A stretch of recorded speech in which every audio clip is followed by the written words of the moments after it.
विज्ञान भवनामध्ये पंतप्रधानांच्या उपस्थितीत संमेलनाचं उद्घाटन झालेलं आहे, कारण ते उद्घाटक होते. त्यावेळेला जे उपस्थित नव्हते त्यांच्यासाठी थोडेसं प्रास्ताविक करते. आजच्या या मगाशी म्हटलं मी 2 अखिल भारतीय मराठी साहित्य संमेलनाच्या निमित्ताने आपण जमलेले आहोत. ही मोजण्याची पद्धत ही लोकपरंपरेतली पद्धत आहे. 2 हे कमी आकडा मोजायचा नाही, जास्त मोजायचा. जुनी पद्धत ज्यांना माहिती आहे ते नुसतं 100 नाही म्हणत, 101, 2 असं म्हणत असतात. कोणाला जर काही द्यायचं असलं तर सबंध म्हणजे पूर्ण आकड्यात द्यायचं नाही, वर 1 रुपया जास्त द्यायचा. नुसते 100 रुपये नाही द्यायचे, 101. तेव्हा मराठी माणूस हा असा उदार माणूस आहे की जो उदारपणाने त्याचं बोलणंसुद्धा उदारपणाचं असतं. म्हणून 2 साहित्य संमेलन. या उद्घाटन भारताचे सन्माननीय पंतप्रधान यांच्या हस्ते झालेलं आहे.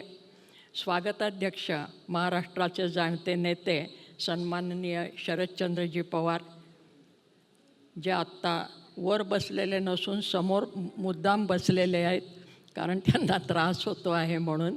पण ते वर बसले असते तर बरं वाटलं असतं. महाराष्ट्राचे मुख्यमंत्री मगाशी उपस्थित होते, आता त्यांच्या कामासाठी ते गेलेले आहेत. पूर्वाध्यक्ष डॉक्टर रवींद्र शोभणे, ज्यांनी नुकतीच मला आता सूत्र दिलेली आहेत आणि माझ्या डोक्यावर मोठी जबाबदारी सोपवली आहे आणि स्वतःची सुटका करून घेतलेली आहे त्याच्यामधनं.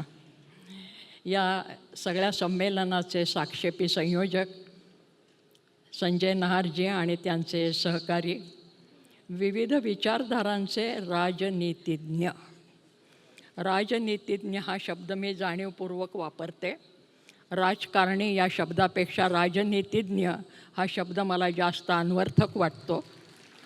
याचं कारण असं की छत्रपती शिवाजी महाराजांची जे आज्ञापत्र लिहिलेलं होतं, म्हणजे त्यांच्या राजकारणामधल्या राजनीतीमधल्या सहाय्यकांनी, चिटणीसांनी जे लिहिलेलं होतं त्याच्यात त्यांनी राजकारण हा शब्द कधीही वापरला नाही, राजनीती हा शब्द वापरला आहे. आणि तो मला जास्त महत्त्वाचा वाटतो, जास्त योग्य वाटतो, जास्त अन्वर्थक वाटतो.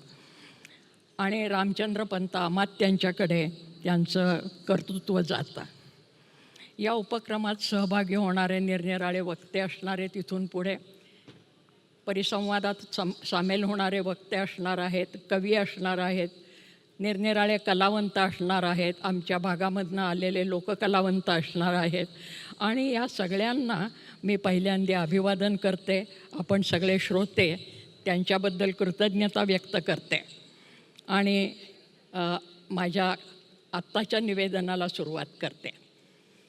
साहित्य संमेलन सुरू झालं त्यावेळेस काही ठराविक वर्गातल्या लोकांचं हे साहित्य संमेलन होतं.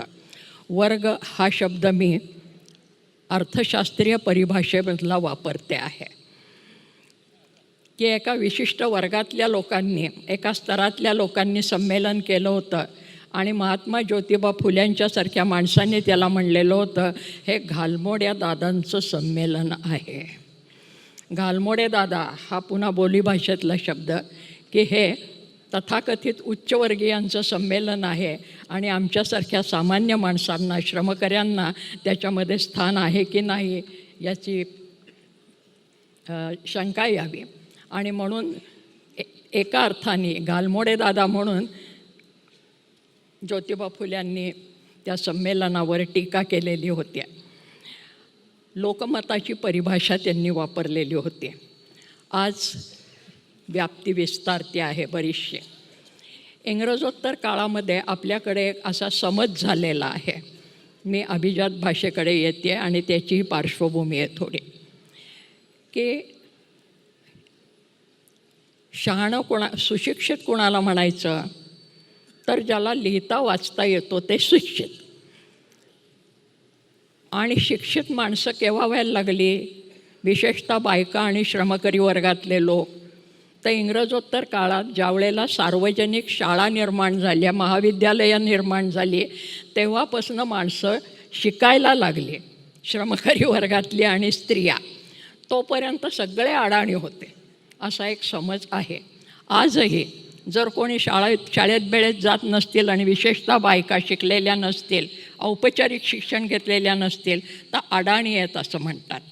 लोकसंस्कृतीमधल्या ओव्या ज्यावेळेला मी जात्यावरच्या सांगते किंवा आमचे पुरुष सहकारी ज्यावेळेला लिहितात त्याबद्दल, त्यावेळेस ते म्हणतात ते अडाणी असूनसुद्धा त्यांनी इतकं चांगलं लिहिलं. त्यावेळेस मला त्या अडाणी म्हणणाऱ्यांच्या अडाणीपणांचा फार राग येतो. कारण केवळ लिहिता वाचता येणं म्हणजे शहाणपण असं नाही. साक्षरतेच्या जोडीला जर शहाणपण नसेल तर त्या साक्षरतेचा काही उपयोग नाही. मुद्दाम लोकपरंपरेतलीच ओवी सांगते कारण माझ्या बोलण्यात त्या पुष्कळ येणार आहेत. कारण माझ्यापेक्षा त्यांनी मला जास्त शिकवलेलं आहे. पुस्तकांनी तर शिकवलेलंच आहे, पण मला माझ्या संत स्त्रियांनी आणि तथाकथित अडाणी बायकांनी शिकवलं आहे जात्यावरच्या ओव्यांच्या मधनं. आणि आमची बहिणाबाई चौधरी म्हणते, अरे माणसा परी माणूस राहतो रे येडा जाना. माणसासारखा माणूस येडाच राहतो. केव्हा? पुस्तकं वाचून. अरे माणसा परी माणूस राहतो रे येडा जाना, आणि छापी सनी होतो कोरा कागज शहाणा. कागदावर छापलं तो कोरा कागदसुद्धा शहाणा होतो, पण छापलेले कागद वाचून माणूस शहाणा होईलच याची खात्री नसते. आणि याचा अनुभव आपण दरवेळेला घेतो आहोत, दर क्षणी घेतो आहोत. आणि म्हणून या अपसमजातनं आधी आपण बाहेर यावं. सगळेजण माझी ओळख करून देताना लोकसाहित्याचे अभ्यासक, लोकसंस्कृतीचे अभ्यासक वगैरे म्हणतात. आणि त्याच्याबद्दलचे एक दोन अपसमज असतात. एक, लोकसंस्कृती म्हणजे जुनी, आणि दुसरं लोकसंस्कृती म्हणजे खेड्यातली, ग्रामीण भागातल्या लोकांची. जणू काही लोकसंस्कृती आणि लोकसाहित्य यांचा शहरी नागर मंडळींशी काहीही संबंध नाही. ही वस्तुस्थिती नाही आहे. किंवा लोकसाहित्याकडे पाहणाऱ्या लोकांचा आणखीन एक संप्रदाय असतो की जे काय सगळं जगाच्या पाठीवर चांगलं आहे ते फक्त लोकसाहित्यातच आहे. मी त्याला उमाळा संप्रदाय असं म्हणते, की सगळं आमच्या जुन्या ह्याच्यात सांगितलेलंच आहे, आता काही सांगण्यासारखं राहिलेलं नाही, म्हणजे तो नुसता उमाळा असतो. तेही खरं नसतं. त्या दोन्हीचा अभ्यास करून त्या दोन्हीचं तारतम्याने ग्रहण करणं हा महत्त्वाचा भाग असतो. कुठल्याही संस्कृती, कुठली मग ती अभिजनांची संस्कृती असू देत किंवा जनांची संस्कृती असू देत, त्याच्यामध्ये सर्व उच्च उदात्त असं काही नसतं. कारण हा एक प्रवाह असतो माणसाच्या जगण्याचा, आणि त्या जगण्याच्या प्रवाहामध्ये बरं वाईट, उदात्त अनुदात्त असं सगळं लिहिलेलं असतं. फोकलोरचा आपल्याकडे अभ्यास जो सुरू झाला, लोकसाहित्य या शब्दासाठी फोकलोर हा इंग्रजी शब्द, आणि त्याचा अभ्यास सुरू झाला त्यावेळेस इंग्रजीमध्ये फोक हा शब्द जो आहे लोक या अर्थी, तो बऱ्याच वेळेला तुच्छतेने वापरला जातो, गौणत्वाने वापरला जातो.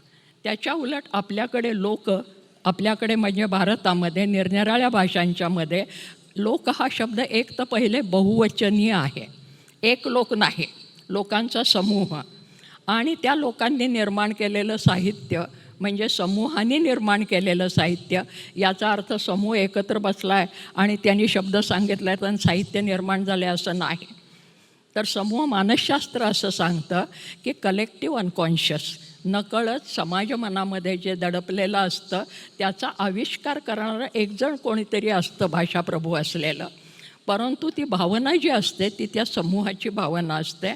आणि हे खरं सांगायचं म्हणजे कुठल्याही साहित्याच्या बाबतीत होतं.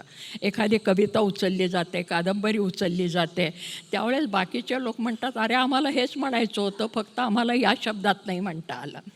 तर हा साहित्यामधला जो भाग आहे तो आपण नीट समजून घ्यावा असं मला वाटतं. दुसरं असं आहे की जणू काही शेतीनिष्ठ अवस्थेमध्ये जे काय होतं साहित्य निर्माण, त्यालाच फक्त लोकसाहित्य म्हणायचं असं नाही आहे. लोकसाहित्य हा एक प्रवाह आहे. कारण कलेक्टिव्ह अनकॉन्शियस, नकळत अबोध समूह मनामध्ये जे दडपलेलं असतं ते कायमच असतं. समाज कुठला का असेना तो औपचारिक अर्थाने शिकलेला असू देत किंवा बिन शिकलेला असू देत, आणि त्याचा आविष्कार हा निरनिराळ्या प्रकाराने होत असतो. दुसरी महत्त्वाची गोष्ट, आपल्याकडे लोक हा शब्द आदरार्थीच नेहमी वापरला आहे. लोकमत, लोककल्याण, लोकमन, अशा लोकसत्ता इथपर्यंतचा शब्द आहे. तर लोक हा आदरार्थी शब्द आहे, त्यांचा आदर केलेला आहे. आणि लोकांच्यामध्ये जे प्रिय असतं, सर्वसामान्य लोकांच्यामध्ये, त्यांचा अभिजन परंपरा ज्याला आपण म्हणतो, उच्च परंपरा ज्याला आपण म्हणतात, ती नेहमी उसनवारी करत असते. नागर आणि लोक म्हणजे जे शहरामध्ये राहिलेले आहेत इंग्रजोत्तर काळामध्ये, ते नगरामध्ये राहणारे, आणि जे श्रमकरी आहेत मातीशी जुळलेले, ते लोक, असा आपला एक समज आहे.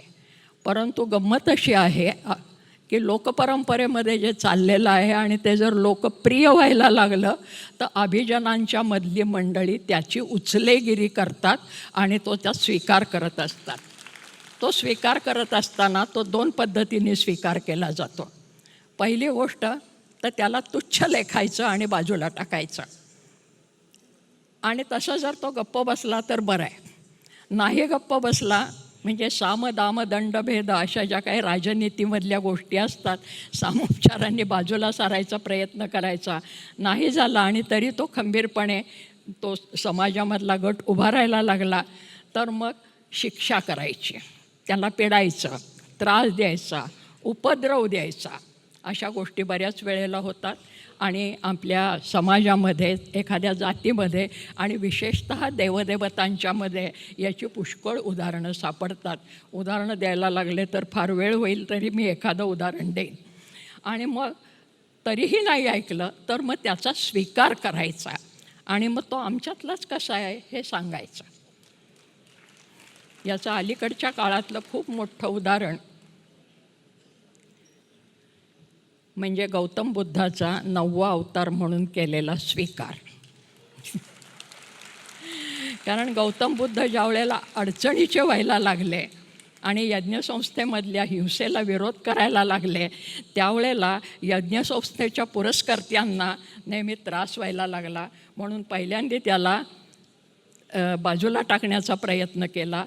तसंही होत नाही, कारण लोकमनामध्ये हिंसेबद्दल अतिशय तिटकारा निर्माण झाला. निष्कारण कशाला हिंसा करायची, आणि मग त्याचा स्वीकार केला.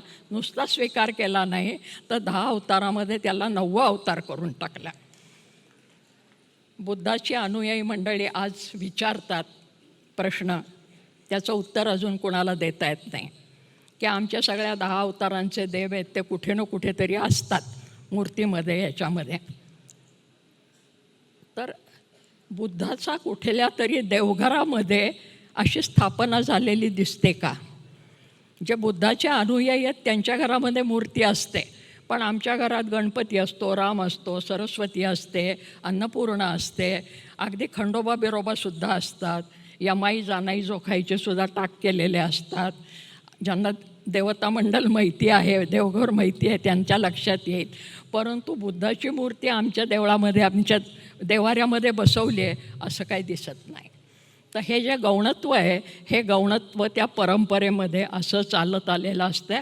एकीकडे स्वीकार तर करायचा ते जाचक होऊ नये म्हणून, आणि दुसरीकडे त्याला फार सन्मानही द्यायचा नाही, अशा कितीतरी गोष्टी सांगता येतील. किंवा मग आमच्या सगळ्या धर्मसंकल्पनेमध्ये किंवा एकूणच परंपरेमध्ये उच्च, नीच, उदात्त, अनुदात्त, पुण्य, पाप, पवित्र, अपवित्र अशा बऱ्याच संकल्पना येत असतात. आणि पहिल्यांदा त्याच्याबद्दल हेणकस्ता दाखवायची आणि त्याच्यानंतर मात्र त्याचा उदो करायचा. आता ह्या सगळ्या भाषेशी काय संबंध? तर भाषा ही या सगळ्याची वाहक असते. आणि म्हणून तुमच्या गाणी, म्हणी, उखाणे ज्या मगाशी उल्लेख केला, लोकसंस्कृतीतल्या लोककला, आणि आपल्याला असं वाटतं जागरण, गोंधळ, तो वासुदेव एवढीच लोककला आहे, याच्या पलीकडे लोककला नाही. लोककला 2 प्रकारच्या आहेत. एक ही जे काय आपण जागरण, गोंधळ म्हणतो, या नाट्यात्मक लोककला, परफॉर्मिंग आर्ट. किंवा त्याला आपण प्रयोगसिद्ध लोककला असं म्हणतो, की ज्यांचे प्रयोग केले जातात मंचावर आणि ते बहुधा नृत्यनाट्यात्मक असतात. म्हणजे त्याच्यामध्ये गाणी असते, एखाद्या देवतेची गोष्ट सांगितलेली असते, नृत्य असतं, नाट्य असतं, त्याच्यानंतर त्याच्यात संवादही असतात. ते बहुधा उत्स्फूर्त बोलले जातात. त्यांची वाद्य ठरलेली असतात, की गोंधळाच्या वेळेला कुठलं वाद्य वाजवायचं, जागरणाच्या वेळेला कुठलं वाद्य वाजवायचं, ती परंपरा ठरलेली असते. आणि त्याच्याही पेक्षा महत्त्वाची गोष्ट म्हणजे हे सगळं मिळून ती कला होते. आणि म्हणून त्याच्यात नृत्यही असतं, नाट्यही असतं, संगीतही असतं, वाद्यही असतं, कथाही असते आणि एखादा व्रत देवता त्याच्याशी जोडलेली असते. एखाद्या जत्रा यात्रेच्या निमित्ताने होतं, त्या गावचा जो देव असेल त्या देवाची ती जत्रा असते आणि त्या देवतेची उदात्तीकरण त्या कथेमधनं केलेलं असतं. आणि मग आमची शहरी मंडळी ज्या वेळेला लोककलांचा अभ्यास करायला लागतात नॅशनल स्कूल ऑफ ड्रामामध्ये जाऊन, त्यावेळेस ते म्हणतात की लोककला म्हणजे काय, टोटल एक्सप्रेशन ऑफ लाईफ, जीवनाचं समग्र असं आकलन. तेव्हा जीवनाचं समग्र आकलन केवळ लोककलांच्यामधनंच होतं असं नाही, केवळ परफॉर्मिंग आर्टमधनं होतं असं नाही, प्रयोगसिद्ध कलांच्यामधनंच होतं असं नाही. संपूर्ण जीवनामध्ये हे समग्र आकलन असतं. कारण लोकजीवन ज्या ज्या घटनांनी घडतं, ज्या ज्या साधनांनी घडतं, ती सगळी साधनं मिळून लोकसाहित्य हा शब्द बनलेला आहे. त्यातला साहित्य हा शब्द आपण समजतो तसा केवळ शाब्दिक साहित्य नव्हे, म्हणजे कथा गीतं एवढं नव्हे. ज्या ज्या साधनांनी लोकजीवन घडतं, मग ती उत्पादनाची साधनं, अन्न, वस्त्र, घरं, देवदेवता, श्रद्धा, आपले काय विधिविधानं असतील, विवाह पद्धती असतील, त्याच्यातले बारकावे असतील, हे सगळं मिळून ते लोकजीवन होत असतं. आणि हे लोकजीवन म्हणून ते लोकसाहित्य. आणि मग त्या लोकसाहित्यामध्ये या सगळ्याचा आविष्कार होताना दिसतो. तो साधनवाचक शब्द आहे. आता ज्या वेळेला ही सगळी मंडळी काही काही परंपरेनेच चालत आलेलं असतं, आपण सगळे त्यातनंच आलेले असतो. पण इंग्रजोत्तर काळामध्ये किंवा त्याच्याही आधी आपल्या समाजामध्ये 2 स्तर हे प्रामुख्याने दिसतात. एक निर्माण करणारा श्रमकरी वर्ग, महात्मा ज्योतिबा फुल्यांनी सांगितलेलंच आहे, आणि दुसरा हा उपभोक्ता वर्ग, जो स्वतःकडे ज्ञानाची ज्ञानाचा साठा आहे असं समजतो, असा एक वर्ग. आणि निर्माण करणारा जो वर्ग असेल त्याला मात्र दुय्यम मानायचं, श्रमकरी वर्गाला दुय्यम मानायचं. त्यांनी केलेल्या श्रमातनं झालेलं जे उत्पादन आहे त्या उत्पादनाचा मात्र उपभोग घ्यायचा. जी गोष्ट श्रमकऱ्यांची आहे, मग तो सुतार, लोहार, चांभार, शेतकरी कोणी का असेना. आणि दुसरा वर्ग जो आहे तो म्हणजे स्त्री. सगळ्यात मोठं उत्पादन जर कोण करत असेल तर स्त्री. कारण माणसाच्या जीवनामधल्या 3 महत्त्वाच्या गोष्टी ज्या असतात, 4 महत्त्वाच्या गोष्टी सांगितलेल्या असतात, की आहार, निद्रा, भय आणि मैथुन. की कुठलाही जीव असतो, तो जीव याच्या 4 प्रेरणा असतात. नॅचरल इन्स्टिंक्ट, मूलभूत प्रेरणा निसर्गाने दिलेल्या. आहार, जिवंत राहायचं म्हणजे खाल्लं पाहिजे काहीतरी. निद्रा, विश्रांती पाहिजे.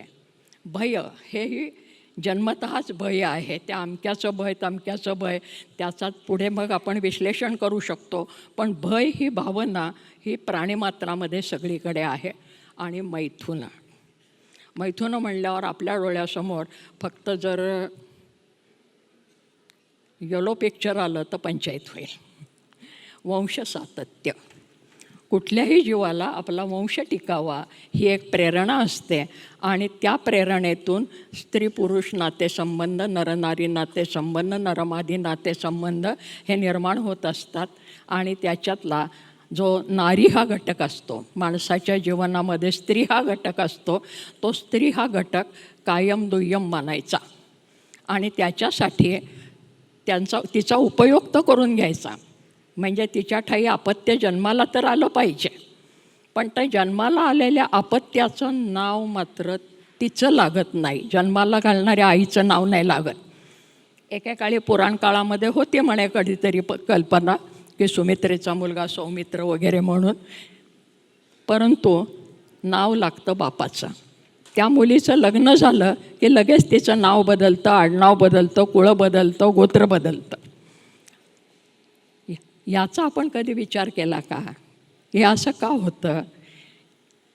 मार्क्सला आपण कितीही मोडीत काढलं अर्थशास्त्रामध्ये, तरी मार्क्सने एक मूलभूत सूत्र सांगितलेलं आहे अर्थशास्त्राचं. उत्पादन साधनावरची मालकी आणि उत्पादन साधनं यांच्यामधला संबंध. तर आता उत्पादन साधनं म्हटलं की मग ती शेती असेल, ती पॉटरी असेल म्हणजे कुंभारकाम असेल, चांभारकाम असेल, निर्मितीचं काम आहे हे सगळं. तसं अपत्य निर्माण करणं हे एक काम आहे. तर ते निर्मिती जी आहे त्या निर्मितीवरचा अधिकार, उत्पादन साधनं म्हणजे आता इथे स्त्री आणि तिच्यावरचा अधिकार यांच्यामधला जो आंतरसंबंध आहे, या संबंधामधनं तुमची सगळी अर्थव्यवस्था आणि जीवनव्यवस्था घडते. आणि त्यामुळे त्या स्त्रीवर अधिकार, आणि मग तो अधिकार हा पुरुषसत्तेचा अधिकार. मग तो बाप असेल, भाऊ असेल, बहीण असेल, बाप असेल, भाऊ असेल, नवरा असेल किंवा आणखीन कोणी असेल, हे आपल्याला चित्र सातत्याने दिसतंय. आणि मग ते मला लोकसंस्कृतीमध्ये मोठ्या प्रमाणावर दिसतं. काय होतं आहे, पुन्हा पुन्हा सांगितलं जातं की मी काहीतरी स्त्रीविषयक वगैरे सांगते. त्याचं महत्त्वाचं कारण काय, तर पहिली गोष्ट आत्मचरित्र म्हणून सांगत नाही, पण माझा जन्म झाला तो अर्धकृषीनिष्ठ अवस्थेमध्ये झाला. अर्धकृषीनिष्ठ अवस्था म्हणजे काय, का गावाकडं थोडी शेती होती, जन्मात उच्चवर्णीय वगैरे जरी असले तरी, आणि ती शेती करणारे आमचे वाडवडील होते. आणि पुण्यामध्ये एक घर होतं, कारण तो मधला काळ असा होता, इंग्रजोत्तर काळ 10-12 वर्षातला, की त्यावेळेला खेड्यातल्या मुलांना नवीन पद्धतीचं इंग्रजी शिक्षण घेण्याची आस लागली. म्हणून शहरामध्ये एक बिऱ्हाड असायचं. आज ग्रामीण भागामध्ये तसं दिसतं की गावाकडं शेती असते आणि जवळच्या शहरात कुठंतरी एक घर घेतलेलं असतं. कशासाठी? मुलांच्या शिक्षणासाठी. तसं आमच्याकडेही होतं. आणि त्यामुळे आमच्या आईची नेमणूक त्या पुण्यातल्या गावामध्ये होती. एकीकडे आमच्या गावाकडची शेती, ग्रामीण भागामध्ये राहणं, कधी तिथल्या शाळेत जाणं, मी घरातली मोठी मुलगी, त्यामुळे दळण कांडण सगळी जी कामं आहे ती करायला लागायची. लाड नावाची गोष्ट नाही. मला कोणीही शाळेत घातलं नाही आपणहून. मी दर खेपेला रडत आरडाओरडा करत शाळेत गेले, शेजारची मुलं जातात म्हणून. तर तसा करता करता ज्या शहरामध्ये आलो, त्या शहरात घर कुठे होतं आमचं, विद्यानिधी सिद्धेश्वर शास्त्री चित्राव यांचं पुण्यामधलं जे शनिवार पेठेतलं घर आहे, अमृतेश्वर आणि सिद्धेश्वर यांच्यामधलं, तिथे आमचं घर होतं.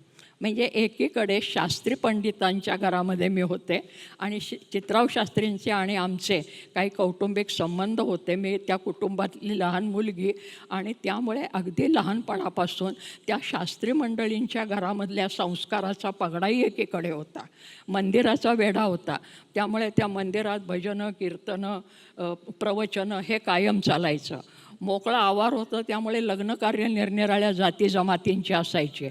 आणि आमच्या पोरांच्यावर फारसा शिस्तीबिस्तीचा वचक नसल्यामुळे आम्ही ती पोरोपोरी ते लग्नकार्याचे सगळी विधिविधानं पाहत असायचो. लोक मला विचारतात की ही सामुग्री तुम्ही कुठे गोळा केलीत आणि त्याच्यासाठी कसा प्रवास केला. मला काही करावंच लागलं नाही. मी जे जगले ते लोकसंस्कृतीतच जगले आणि एकीकडे नागर संस्कृतीमध्ये जगले. त्यामुळे लोकनागर हा जो अनुबंध आहे, पुढच्या काळामध्ये मी नाटकावर लिहित असताना लिहिलं आहे, त्याला नाव शीर्षक लोकनागर असं जे दिलं, की एकीकडे नागर संस्कृती आहे, एकीकडे परंपराशील संस्कृती आहे, आणि त्या दोन्हीच्या सांध्यावर आम्ही जी माणसं जगलो. मला असं वाटतं की शरद शरदचंद्र पवारजीसुद्धा त्याच अवस्थेत जगले, म्हणजे त्याच परिस्थितीमध्ये जगले की एकीकडे शहराशी संबंध, एकीकडे सगळ्या शेतीनिष्ठा अशा प्रकारच्या वातावरणाशी संबंध, आणि मग त्यातनं काही गोष्टी या आपोआप कळत गेल्या आणि त्यात बऱ्याच गोष्टी मग मी वाचन हा एक मला छंद नव्हे व्यसन लागलं. आणि त्या व्यसनामध्ये मी पाहिलं की लहानपणापासून हे चित्राव शास्त्री, त्यांना आम्ही बाबा म्हणायचो, यांच्या घरामध्ये अखंड अशी जाडी जाडी पुस्तकं असायची आणि ते वाचत नाही तर लिहित असायचे. आमच्या मुलांच्यामध्ये सुद्धा ते यायचे आणि काहीतरी सांगायचे. त्याच्यानंतर पुढच्या काळामध्ये मी लक्ष्मण शास्त्री जोशींच्या संपर्कात गेले आणि या दोघांनी केलेलं लेखन जे वाचलं, विशेषतः संस्कृतीविषयक लेखन, तर ह्या दोघांचं अभिजन संस्कृती जिला म्हणता येईल अशा पद्धतीचं लेखन होतं. कारण चित्राव शास्त्री 4ही वेदांची यथामूल भाषांतरं केलेले आणि मध्ययुगीन चरित्रकोश, प्राचीन चरित्रकोश आणि अर्वाचीन चरित्रकोश हे सगळे चरित्रकोश लिहिलेले. आजही पुण्याला विद्यापीठाच्या बाजूला चरित्रकोशाची इमारत आपल्याला दिसेल. तेव्हा सिद्धेश्वर शास्त्री चित्रावांच्या या वर्तनाचा आणि भोवतालच्या वातावरणाचा परिणाम झाला. पुढच्या काळामध्ये काही सगळं चरित्र सांगत नाही, पण मी चुकत शिकत गेले. म्हणजे विद्यापीठाच्या परीक्षा दिल्या नाही असं नाही, परंतु पोटापाण्याचा उद्योग हा करत राहिले वयाच्या 18व्या वर्षापासून. आणि मग ते PhDचा प्रबंध वगैरे जी काय भानगड असते मास्तरांच्या आयुष्यात ती पण होऊन गेली. त्या काळामध्ये 1975 साली आंतरराष्ट्रीय स्त्रीमुक्ती वर्ष नावाची भानगड आली. ती आल्यानंतर माझ्यासारखी धड खेडं नाही धड शहर नाही अशा गावामध्ये राहणारी बाई आणि शहरामध्ये म्हणजे महानगरामध्ये राहणाऱ्या माझ्या मैत्रिणी आमच्या विचारधारा एकमेकांशी कायम संघर्ष करत राहिल्या. हे करता करता एकदा आमच्या मैत्रिणीने, सरळ नावं सांगते कारण फार चांगल्या मैत्रिणी आहेत माझ्या, त्या छाया दातारने मला टाटा इन्स्टिट्यूटमध्ये व्याख्यानाला बोलवलं आणि मग ते स्त्रीमुक्ती हा विचार, सिमॉन दी बो कशी आहे वगैरे असं ते सांगायला सुरुवात केली. तर त्यावेळेस मी म्हटलं की मला तर असं वाटतं की हे सिमॉन दी बोनी सांगायच्या आधी मग मी कुठेतरी ऐकलेलं आहे, मला हे माहीत आहे, मला हे काही नवीन वाटत नाही. आणि मग ते कुठून आलं, माझ्या जात्यावर दळण दळणाऱ्या बायका हे केव्हाच बोलून गेल्या. आणि आपल्याला असा जो समज आहे की लिहिता वाचता आलं आणि मग बायका शहाण्या झाल्या आणि व शिकायला लागल्या आणि मग त्यांच्या डोक्यामध्ये नवे विचार आले, असं काही नाही. आपल्या जगण्यामधलं ज्याला ट्रॅडिशनल विजडम म्हणतात अभिजात मराठीत, परंपराशील शहाणपण, ते त्यांच्या अनुभवातनं आलेलं आणि त्या अनुभवातनं आलेलं त्या जात्यावरच्या ओव्यातनं बायका बोलत आलेल्या होत्या की पुरुषप्रधान व्यवस्थेचा आम्हाला जाच होतो. हे सांगायला आम्हाला कोणी सिमॉन दी बोची गरज नव्हती. कारण मी ज्या ओव्या लहानपणापासून गात आले, पाठ नाही करत बसले, कुठल्या पुस्तकातल्या नाही बघितल्या, त्या पुस्तकातनं आल्या पुढे निरनिराळ्या, नाही असं नाही, कारण त्या परंपराशील होत्या, सगळ्या बायांनी रचलेल्या होत्या ठिकठिकाणच्या. एकच ओवी विदर्भात वेगळ्या प्रकारे बोलली जाते, ती मराठवाड्यात वेगळ्या पद्धतीने बोलली जाते, पुणे जिल्ह्यात वेगळ्या पद्धतीने बोलली जाते. शब्द आणि आशय तेच असतात, थोडीशी उलटापालट होत असते. 1-2 ओव्या सांगते म्हणजे कळेल की आमचे ट्रॅडिशनल विजडम कसा असतो की पुरुषप्रधान व्यवस्थेचा आम्हाला जाच होतो आहे हे बायांना कळत होतं. कडू वेनरावानं डोंगरी त्याचा रावा. वेनरावन नावाचं फळ असतंय कडू डोंगरात. कडू वेनरावनं डोंगरी त्याचा रावा, पुरुषाचा कावा मला यडीला काय ठावा. आता पुरुषाचा कावा मला यडीला काय ठावा म्हणणारी हिला यडी म्हणायची का येड पांघरून पेडगावला जाणारी शाणी म्हणायची. तरी ती शहाणी बाई आहे की ही पुरुषप्रधान व्यवस्थेचा मला जाच होतो हे तिला कळत होतं. अशा कितीतरी ओव्या. कावळ्यानं कोटे केलं बाबुळं बनामंदी, कोटं घरटं. कावळ्यानं कोटे केलं बाबुळं बनामंदी, पुरुषाला माया थोडी नारी उमज मनामंदी. तर हे कुटुंब व्यवस्थेमध्ये हे जे काय वर खाली असतं, पुरुषांना वेगळा न्याय, स्त्रियांना वेगळा न्याय, हे सगळं बायकांना कळत होतं. आणि त्या ओव्या मला तेव्हा आठवायला लागल्या. मी सांगायला सुरुवात केली, भाषणं वगैरे व्हायला लागले, तेव्हा मला आणखीन एक मार्गदर्शक भेटला, नारायण सुर्वे.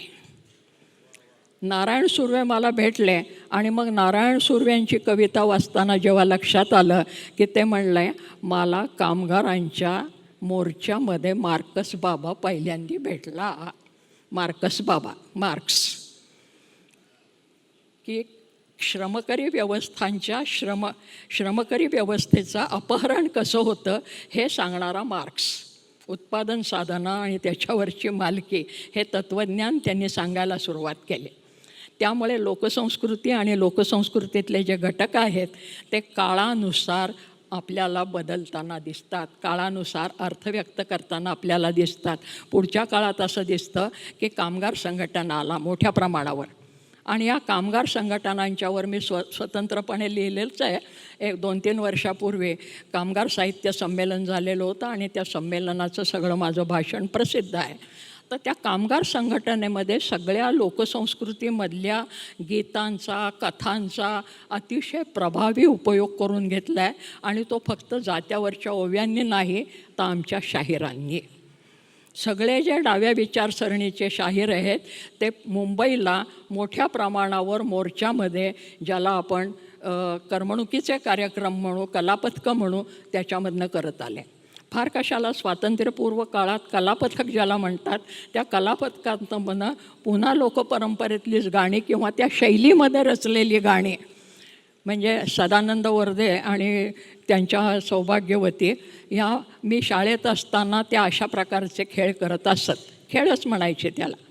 आणि स्वराज्य आपलं टिकवायचं हैरं, काँग्रेस दलामध्ये जाऊरं, अशा प्रकारची गाणी ती ग्रामीण भाषेत म्हणायची.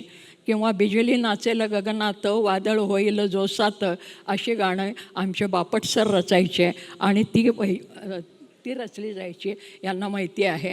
आणि मी सदानंद वर्देंच्या सौभाग्यवतींना आमच्या शाळेमध्ये नाचायला आलेल्या आणि त्यांच्याबरोबर नाचताना पाहिलं आहे. तर या लोकपरंपरेमधल्या गीतांचा उपयोग सामाजिक चळवळींच्यासाठी मोठ्या प्रमाणावर झाला. तो कामगार चळवळींच्यासाठी झाला, तो स्त्री जागरणासाठी झाला, आणखीन अनेक चळवळींच्यासाठी झालेला दिसतो.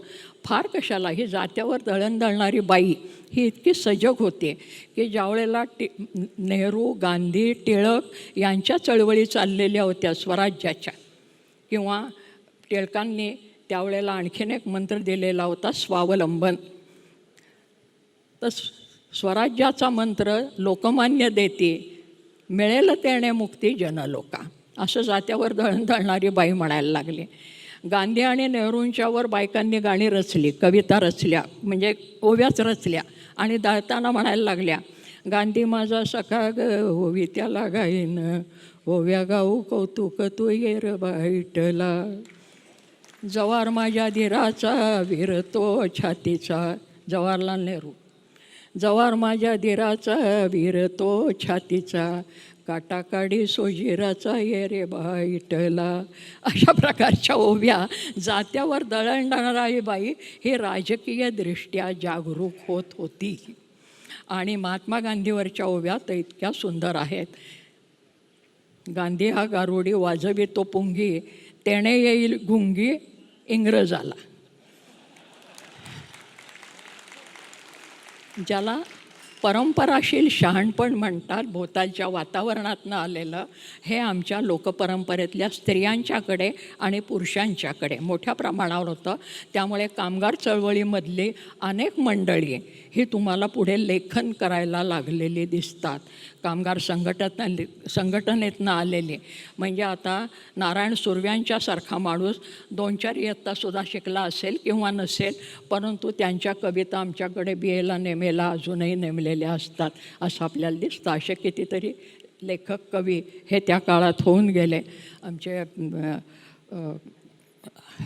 हे साठे,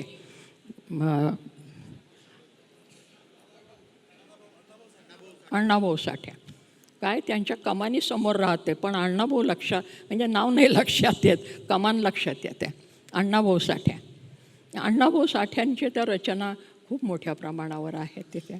ते अण्णाभाऊ साठे आहेत, शाहीर आहेत निरनिराळ्या प्रकारचे.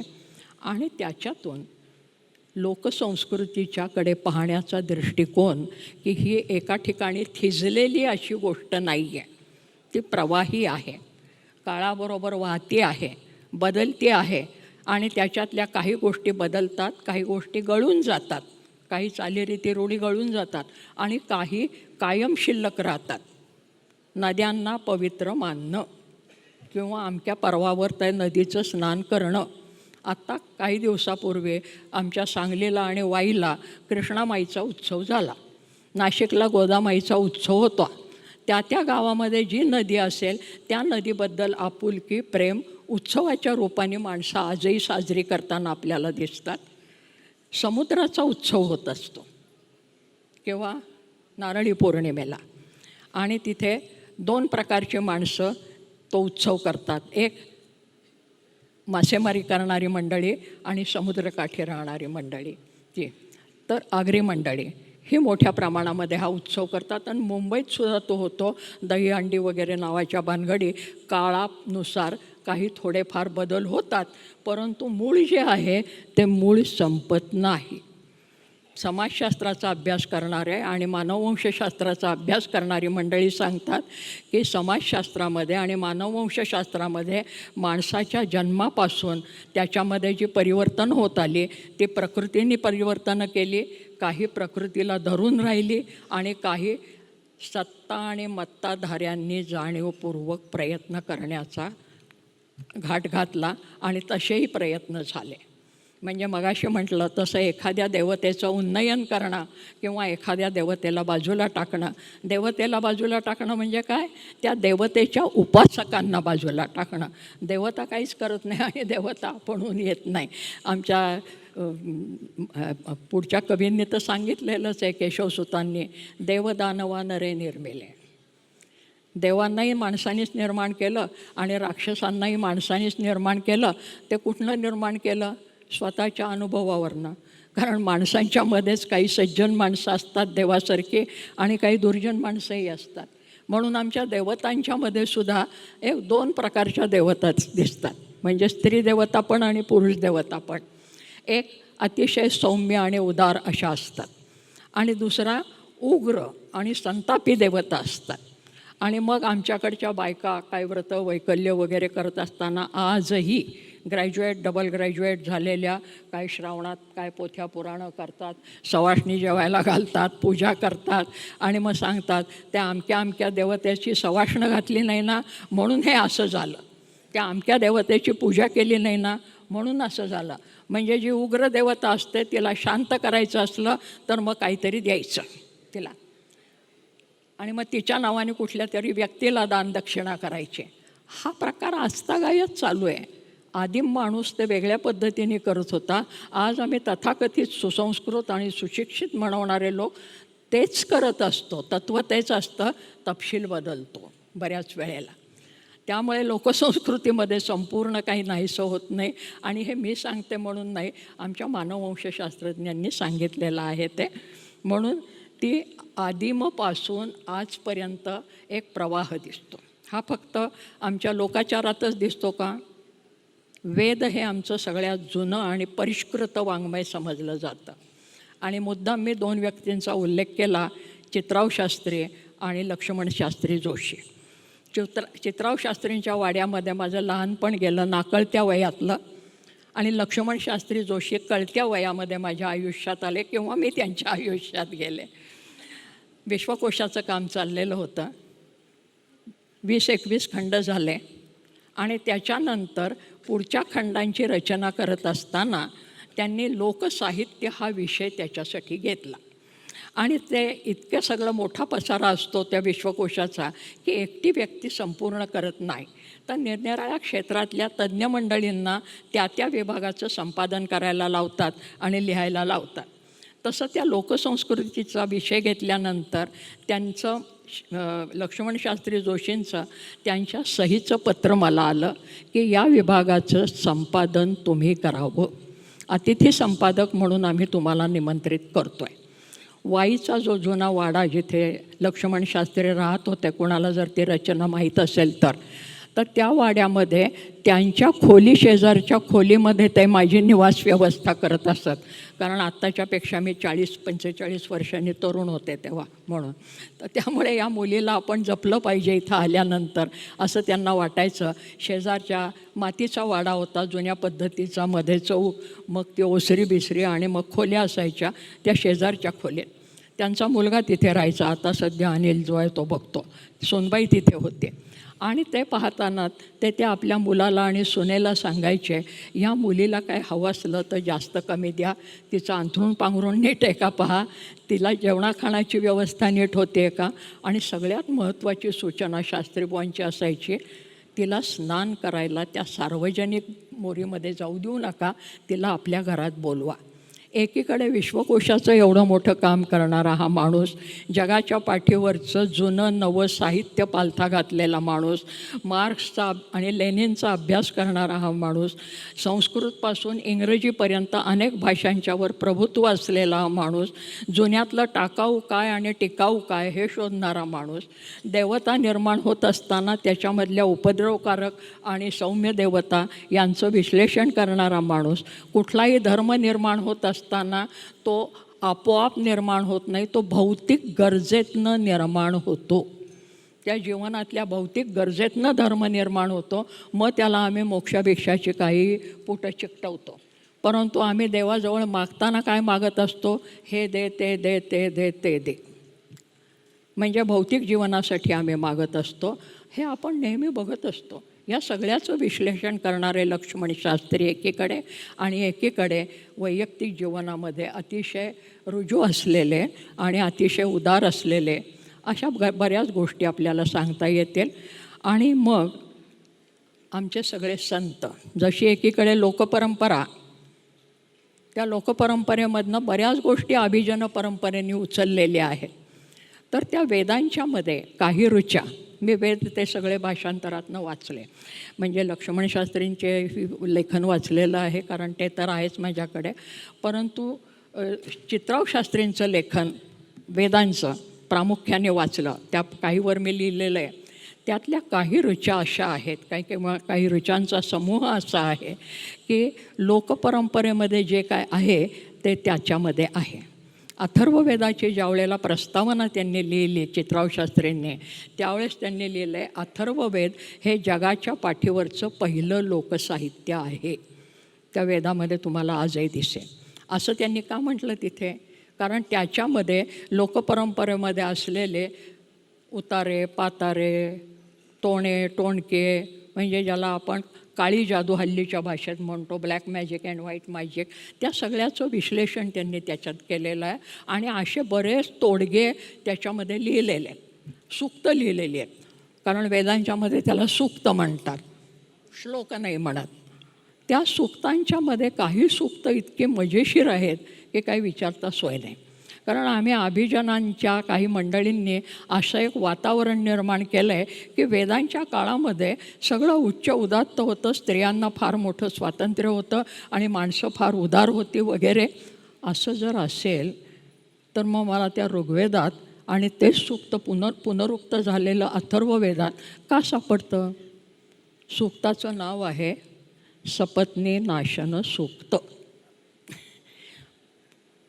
प्राकृत मराठीमध्ये सांगायचं झालं तर सवतीचं वाटोळं करण्याचा मंत्र. सपत्नी नाशन सूक्त. सपत्नी म्हणजे सवत. आता ज्या वेदांच्या काळामध्ये स्त्रियांना एवढं स्वातंत्र्य होतं आणि उच्च उदत्त वगैरे जर असं वातावरण होतं, तर एखाद्या बाईला का होईना किंवा तो ऋषी जो कोण रचणारा असेल त्याला सवतीचं वाटोळं व्हावं असा मंत्र का लिहावा असा वाटला, असा प्रश्न मला पडला. आणि मग ते सूक्त सगळं वाचलं, कारण भाषांतर फार सुंदर केलेलं आहे त्यांनी आणि यथामूल भाषांतर आहे. तर त्याच्यामध्ये त्या सवतीचं वाटोळं कसं होऊ देत आणि मग नवऱ्याने तिच्याकडे कसं न पाहू दे, आणि जर तिला गर्भ राहिला तर त्या गर्भाची शिरणशीर ठेचून कशी काढ, हा सगळा मंत्र लिहिलेलं आहे, एक कुठली तरी वनस्पती ही नाशकं म्हणून घेतलेली आहे, अशा बऱ्याच तोडग्यामध्ये असलेल्या भानगडी त्याच्यामध्ये आहेत. आता हे तिथे झालं, म्हणजे वेदांच्यामध्ये झालं. तुम्ही म्हणाल काळ बदलला आहे पुढे, असं कधी होतं का? आशापूर्णादेवी या बंगाली लेखिकेची कादंबरी आहे, प्रथम प्रतिश्रुती नावाची. हिला साहित्य अकादमीचाही पुरस्कार मिळालेला आहे. त्या प्रथम प्रतिश्रुतीमधली जी नायिका आहे ती अबोध वयाची नायिका आहे, कारण लहानपणी लग्न होत असत. 10-11 वर्षाची मुलगी आहे ती. आणि त्या बंगालमध्ये एक व्रत दीर्घकाळ केलं जात असे, अजूनही काही ठिकाणी केलं जातं. त्या व्रताचं नाव आहे संजुती व्रत. आणि त्याच्यामध्ये काय असतं, एक विशिष्ट प्रकारची रांगोळी असते. ती रांगोळी काढायची आणि त्या रांगोळीमध्ये ज्याला आपण प्रपंचात लागणाऱ्या वस्तू म्हणू, त्या वस्तू त्या रांगोळीने रेखाटायच्या. कुठलं देव तुळस बिळस असं काही नाही. म्हणजे काय, पळ्या लागतात, चिमटे लागतात, उलथणे लागतात, झारा लागतात, परात लागते, आणखीन काही लागतं, चूल लागते. या सगळ्याच्या रांगोळ्या काढायच्या. आमच्याकडे चैत्रांगण काढतात तसं, पण त्याच्यात इतकं नाही काढत. आपल्याकडे आणखीन एक प्रकार असतो दिवाळीमध्ये, तोही कोणाला माहिती आहे की नाही मला माहीत नाही. सगळं चिखलाच्या अशा वस्तू तयार करायच्या दिवाळीच्या. तर असं ते संजुती व्रत. आणि त्याच्यामध्ये ही मुलगी निरीक्षण करते आहे, मोठ्या बायकांच्या बरोबर लग्न झाल्यानंतर त्या व्रताचं आचरण करते आहे. आणि त्या व्रताच्या आचरणात काय आहे, त्या लोकभाषेमध्ये बंगालमधली जी काय असेल ते, त्याचं मराठी भाषांतर केलेलं आहे. तर तिथे एक पळी असली, चिमटा असला, उलथणं असलं, तर त्या वस्तूवर हात ठेवायचा आणि मंत्र म्हणायचा, पळी पळी पळी बसू दे सवतीची दातखिळी. म्हणजे त्या सवतीचं वाटोळं कसं करतीचा एक एक अवयव घेऊन असं त्या प्रत्येक वस्तूवर हात ठेवायचं. सगळं काही वर्णन करत नाही, कल्पना आली असेल.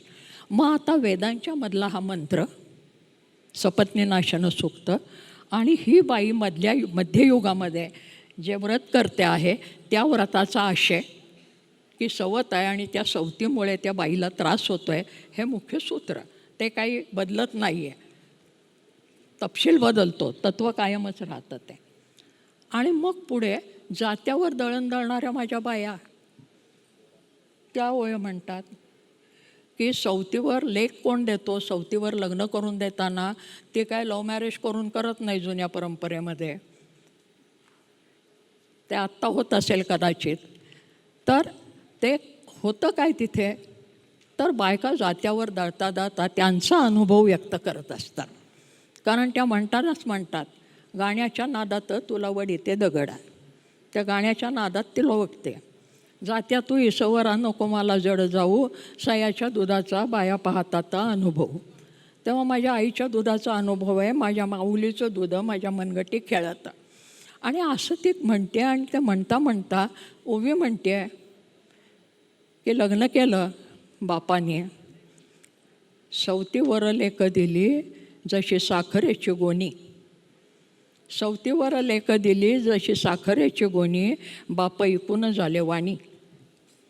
एखादा वाणी जशी साखरेची गोणी विकतो आणि पैसे घेतो, तसा मला साखरेची गोणी समजून त्यांनी विकलं या नवऱ्याला.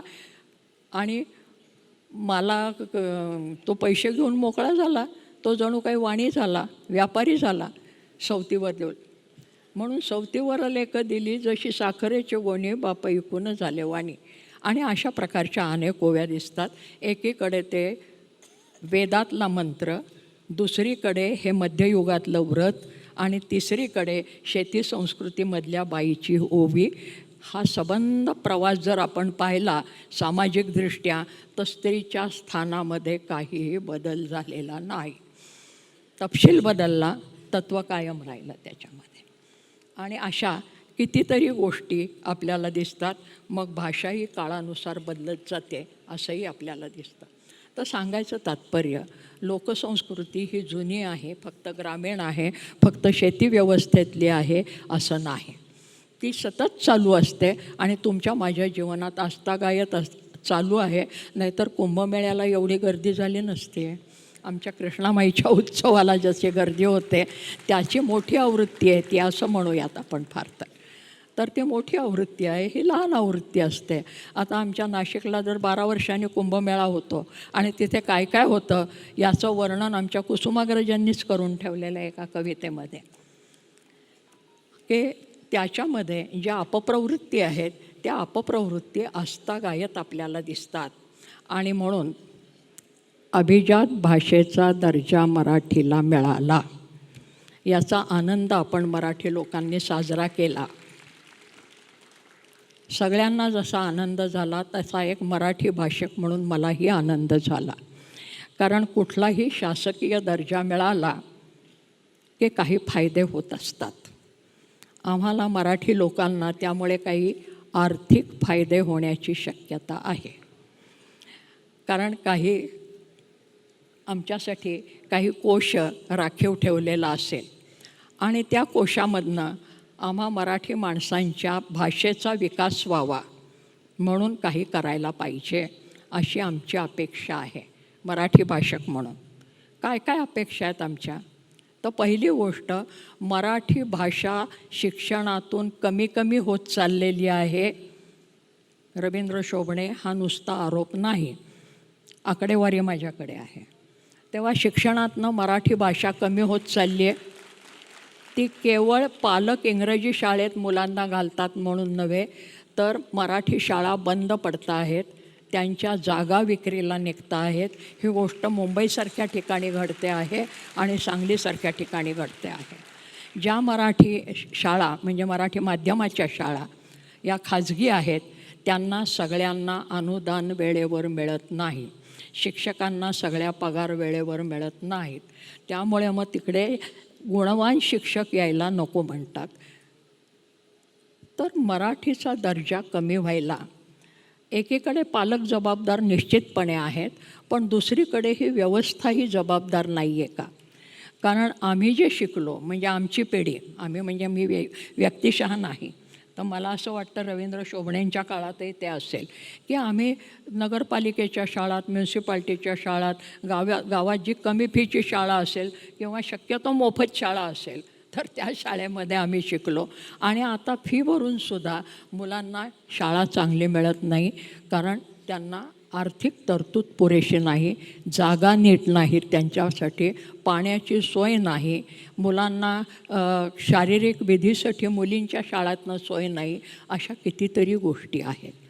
तेव्हा आमची अपेक्षा काय आहे की मराठी भाषा टिकवायची असेल तर उत्सव जरूर करावा, कविता वगैरे जरूर म्हणाव्यात, कारण त्यामुळे एक प्रकारचा जोश येतो, नाही असं नाही. परंतु त्याच वेळेला या ज्या व्यावहारिक गोष्टी आहेत की मराठी शाळा बंद पडू नयेत, आणि सगळ्यात महत्त्वाची गोष्ट की पहिली 10वीपर्यंतचं जे शिक्षण आहे मुलांचं ते मराठी माध्यमातूनच झालं पाहिजे. दुसरी गोष्ट, इंग्रजी माध्यमाच्या शाळा आहेत, त्या इंग्रजी माध्यमाच्या शाळात मराठी शिकवलं जातं, नाही असं नाही, परंतु ते दुय्यम मराठी म्हणून त्याची पुस्तकं वेगळी केली जातात.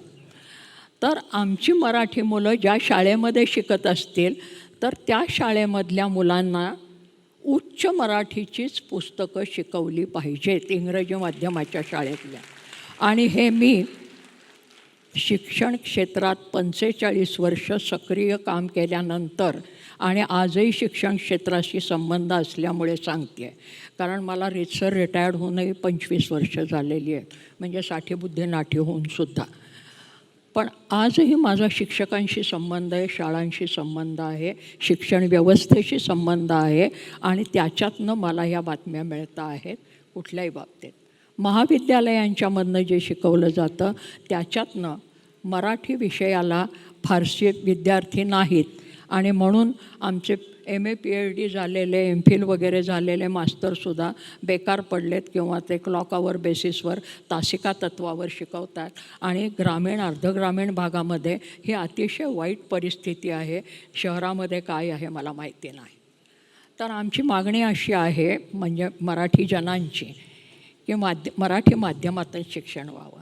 ज्या पालकांचा असा गैरसमज असेल की मराठीतनं शिक्षण घेतलं की पोटापाण्याची नीटशी सोय होत नाही, तर हाही अपसमज आहे. इंग्रजी माध्यमातून शिक्षण घेतलं की आमचं पोरं परदेशी जात आहेत आणि परदेशी जाणाऱ्या पोरांचा आता ट्रम्प बाबा काय करतायत हे आपण बघतो आहे. की माझ्या कुटुंबातली 4 मुलं अशा आदांतरी तरंगत आहेत की कोणे एकेकाळी ती अमेरिकेमध्ये गेली, आणखीन कुठे गेली. आणि मग कारण आम्ही जर बिहारी लोकांना मुंबईमधनं हाकलत असो तर आमच्या मुलांना त्यांनी का हाकलू नये, तेच तत्त्व लावायचं झालं तर. कारण आमच्या माणसांच्या, आमच्या तरुण मुलांच्या नोकऱ्या हिसकावून घेतात म्हणून आम्ही इतर भाषिक लोकांना जर हाकलून देत असो तर त्यांच्या मुलांच्या नोकऱ्या कमी होतात किंवा रोजगार कमी होतात. म्हणून त्यांनी त्याच्यावर निर्बंध का घालू नयेत, एकच तत्त्व जर लावायचं झालं तर. सगळ्यात महत्त्वाची गोष्ट आपल्या देशात आपल्याजवळ ही शिक्षणाची, दर्जेदार शिक्षणाची सोय व्हावी. आणि अभिजात मराठी वाढवायची असेल तर ती नुसती उत्सवाने वाढणार नाही आहे. मराठी वाचणारी, बोलणारी, म्हणजे आम्ही कवितेत म्हणतो वाचतो मराठी, बोलतो मराठी, परंतु प्रत्यक्षामध्ये आम्ही काय करतो तर मला आज असं दिसतं की श्रमकरी वर्गातली माणसंसुद्धा आपल्या आईवडिलांना ती पोरं आई बाबा म्हणत नाहीत, मम्मी आणि पप्पा. आणि हे कुठे दिसतं मला, मी इंग्रजपूर्व काळामध्ये शिकलेली आहे, ते इंग्रजपूर्व काळापासून आत्तापर्यंत आलेले. तर आम्ही आईबाबाच म्हणत आलो, आमची मुलं आईबाबा म्हणत आली, त्यांची मुलं मात्र मम्मी पप्पा म्हणत आहेत. म्हणजे काय झालं, साहेब या देशामध्ये होते म्हणून आम्ही गुलाम होतो. आता मला असं दिसतंय की साहेब या देशातनं गेल्यानंतर आम्ही जास्त साहेबाळलो का काय, म्हणजे इंग्रजी भाषेमध्येच जे काही ज्ञान असेल ते आहे असं समजायचं की काय. मग आमच्या संतांनी आणि पूर्वसुरींनी ज्यांचे पुरावे आम्ही देतो पुन्हा पुन्हा, महानुभाव वाङ्मयाचे पुरावे देतो, गाथा सप्तशतीचे पुरावे देतो, तर त्या काळामध्ये जी माणसं होती त्या माणसांच्यामध्येही असाच भेद होता की प्रतिष्ठा कोणाला, जो संस्कृतमध्ये रचना करतो त्याला प्रतिष्ठा, पुन्हा उच्चवर्णीयांची भाषा. आणि आतासुद्धा प्रतिष्ठा कुणाला, जे पहिल्यांदा इंग्रजी शिकले आणि ज्यांचं कल्याण झालं त्यांचं अनुकरण चाललेलं आहे आजही. त्यामुळे ते अनुकरण आपण किती वाढवायचं असा माझ्यापुढे प्रश्न पडतो एक भारतीय आणि मराठी व्यक्ती म्हणून. दुसरी एक गोष्ट दिसते की सीमा प्रदेश जे असतात 2 भाषांच्या मधले, त्या सीमा प्रदेशामध्ये द्वैभाषिक शाळा पाहिजेत. कारण मी पुण्यातले तुम्हाला सांगितलं, नंतर मी काही दिवस मुंबईच्या भागामध्ये होते, नंतर मी सांगलीसारख्या भागात, सांगली मिरज वगैरे या भागामध्ये गेले. आणि आमच्या म्हणजे आम्ही जिथे राहतो त्या भौगोलिक परिसर कसा आहे, एकीकडे गोवा आहे, एकीकडे कर्नाटक आहे, एकीकडे तेलंगणा आहे आणि ह्याच्यामध्ये आम्ही आहोत, आम्ही म्हणजे तिथली माणसं. आणि त्याच्यामध्ये असं दिसतं की सांगली मिरजेकडे सुद्धा कन्नड भाषिक खूप मोठ्या प्रमाणावर. एक काळ असा होता की कन्नड शाळा बऱ्याच होत्या, आता त्या कमी कमी होत चालल्या. तीच गोष्ट बेळगावची आणि त्या पट्ट्यामधली आहे की तिथल्या मराठी भाषा कमी कमी होत चालल्यात. आणि त्याच्यामध्ये मग सीमा प्रदेशाचे वाद हे गेली अनेक वर्ष, 60 वर्षापेक्षा जास्त चाललेले आहेत. माझ्याकडे ज्या वेळेला कर्नाटकातली मंडळी येतात, आत्तासुद्धा आली होती आणि समोर बसलेली आहेत, आणि त्यांनी मला दम भरलेला आहे की तुम्ही भाषणामध्ये याचा उल्लेख करा. त्यांनी एक लांबलचक पत्र मला दिलं आहे, ते पत्र मी उषा त्यांच्याजवळ दिलेलं आहे, उद्या ठराव मांडा म्हणून. कारण दरवर्षी ते ठराव मांडण्याचं एक सव्यापसव्य होत असतं की सीमा प्रदेशातला जो प्रश्न आहे तो तुम्ही लवकरात लवकर शासनाने सोडवावा. कुठल्याही, मला वेगळं सांगायचं आहे, ते त्यांना काय सोडवायचं आहे वगैरे ते बघतील. मी भाषेपुरतं बोलते आणि संस्कृतीपुरतं बोलते. तर ह्या जे सीमा प्रदेश आहेत, या सीमा प्रदेशामध्ये भाषिक आणि सांस्कृतिक समरसता आहे, ते एकमेकांमध्ये मिसळलेले आहेत. त्यांचं आदानप्रदान खूप मोठ्या प्रमाणावर होतं आहे. म्हणजे बेळगावला कित्येक घरं अशी आहेत की ज्याच्यामध्ये दोन्ही भाषा अतिशय चांगल्या बोलल्या जातात. इकडे कर्नाटकामध्ये, इकडे महाराष्ट्रामध्ये अनेक शाळा किंवा अनेक घरं अशी आहेत की जिथे दोन्ही भाषा चांगलं बोलल्या जातात. फार कशाला, ही गोष्ट संत काळापासून आहे. म्हणजे इसवी सनाच्या 13व्या-14व्या शतकामध्ये सुद्धा हे होत असतं. तुकाराम बाबांनी एका अभंगात म्हटलं आहे, कानडीने केला मराठी व्रतार, एकाचे उत्तर एका नाही आहे. की कानडी आणि मराठी यांच्यामध्ये विवाहसंबंध हे तेव्हाही होत होते, आत्ताही होत आहेत. थोडेसे खणाखणी होते, परंतु कौटुंबिक संबंध हे कायम राहतात. नुसतेच कौटुंबिक संबंध नाही, तर कुठल्याही सीमा प्रदेशांच्यामध्ये सांस्कृतिक आदानप्रदान म्हणजे काय? चालीरीती, रूढी, सणवार, अन्न, कपडे, विवाह पद्धती, जन्मानंतरचे विधी हे सगळीकडे समान असतात. कर्नाटकामधल्या विवाहविधीबद्दल जर आपण बघितलं तर पहिली गोष्ट, महाराष्ट्र आणि कर्नाटक यांचं नातं असं आहे की जसं दिल्लीचं आणि दिल्लीच्या पलीकडच्या प्रदेशाचं आहे. दिल्लीची जी काही निरनिराळी व्युत्पत्ती सांगितली जाते दिल्ली या शब्दाची, त्यातली एक व्युत्पत्ती सांगितली जाते देहली. देहली म्हणजे उंबरठा. आणि हा उंबरठा कुठला? तर उत्तरेकडे हिमालयाच्या पायथ्याकडे आणि त्याच्या पलीकडे जाणारा जो प्रदेश आहे त्यातून जर दक्षिणेकडे यायचं असलं तर दिल्ली ओलांडल्याशिवाय येता येत नाही. म्हणून दिल्ली हा उंबरठा. आणि म्हणून अतिशय प्राचीन काळापासून दिल्ली ही अनेकांची राजधानी आहे. महाभारत काळापासून दिल्ली ही राजधानी आहे. नावं बदलली, भूप्रदेश थोडा इकडचा तिकडे झाला. कौरव पांडवांच्या काळामध्ये ते खांडवन होतं, ते जाळलं वगैरे, त्या सगळ्या घटना झाल्या. परंतु दिल्ली हे राजधानीचं ठिकाण हे सगळ्या राज्यकर्त्यांनी आजपर्यंत ठेवलेलं आहे. मग ते मुघल राज्यकर्ते असू देत, देशी राज्यकर्ते असू देत, किंवा आता स्वातंत्र्य मिळाल्यानंतरचे इंग्रज होते तेव्हासुद्धा दिल्ली हीच राजधानी होती. मधल्या काळामध्ये एक प्रयत्न झाला होता, काही गव्हर्नरनी केला होता, आणि तो म्हणजे महाराष्ट्रामधली कुठली तरी दुसरी राजधानी करायची, परंतु तो यशस्वी झाला नाही. त्याच्याबद्दलचं आपण तो मुद्दा सोडून देऊ त्याच्यामध्ये.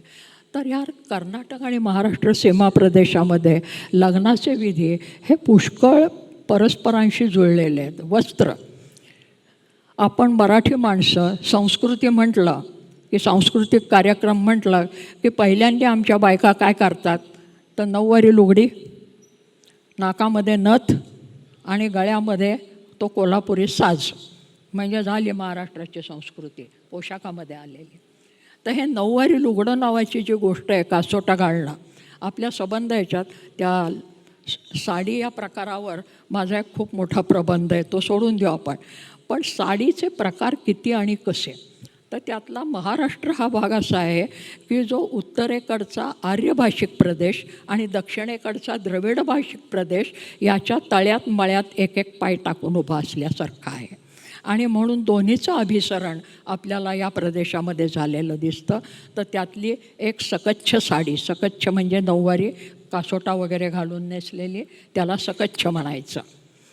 तर ती साडी ही कर्नाटक, महाराष्ट्र, तेलंगणा, पार मद्रासपर्यंत तुम्हाला दिसते. नेसण्यामध्ये थोडाफार फरक असेल, पण सकच्छ हे कायम आहे त्याच्यामध्ये. महाराष्ट्राच्या वर नऊवारी साडी तुम्हाला दिसत नाही. लग्नकार्यामध्ये वधूला हिरवी साडी घेणं, हिरवं वस्त्र घेणं हे महाराष्ट्रामध्ये, कर्नाटकामध्ये आणि दक्षिणेकडे आहे, उत्तरेकडे कुठेही नाही. तुम्ही बंगालमध्ये जा, गुजरातमध्ये जा, कुठेही नववधूला हिरवी साडी आणि हिरवी काकणं नाही, तिथे लाल असतात.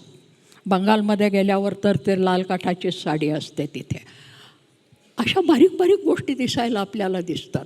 हिरवी काकणं आणि हिरवी साडी हे महाराष्ट्र आणि महाराष्ट्राच्या खाली गेल्यानंतर आपल्याला दिसायला लागतं.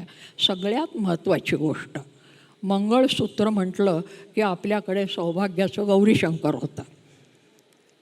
ते मंगळसूत्र मुळामध्ये उत्तरेकडच्या कुठल्याही प्रदेशामध्ये नाही.